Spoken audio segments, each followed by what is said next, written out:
High বন্ধুরা, আশা করি সবাই ভালো আছেন। তা আবারও নিয়ে আসলাম একটি ভিডিও আপনাদের মাঝে। বারটেক মেশিন KE 430F মডেলের। তো এই মেশিনের সমস্যা হচ্ছে যে সুতা কাটে, অপারেটর মেশিন বডি করতে পারছে না। তো আমি কি করলাম, হুকটাকে হাতে নিয়ে দেখলাম হুকের মাথায় ধার আছে কিনা।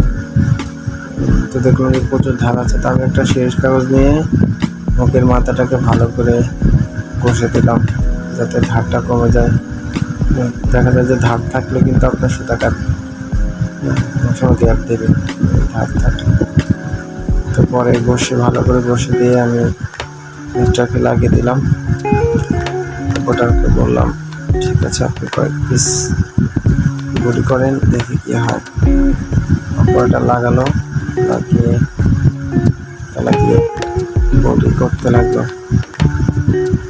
পরে দেখা যায় যে কয়েক পিস ভালোই হলো, কিন্তু পরবর্তীতে আবার বলতেছে যে ভাই হয় না, সুতা কাটতেছে। আর আমি টাইমিংটা চেক করলাম, দেখলাম টাইমিং ঠিক আছে, কিন্তু বাট অনেক চাপা টাইমিং। তো বিভিন্ন কাজের ক্ষেত্রে আমরা বিভিন্ন টাইম দিয়ে থাকি। তো সেক্ষেত্রে এটা যেহেতু মোটা কাজ, সেহেতু টাইমিংটা একটু ফাঁকা দেওয়া দরকার। হ্যাঁ, নাহলে মোটা কাজে কীভাবে আপনার সুতা কাটবে।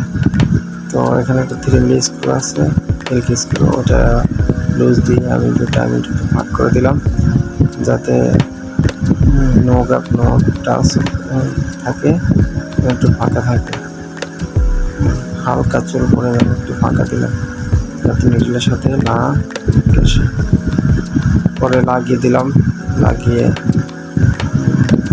সেটা রেডি করে দিলাম।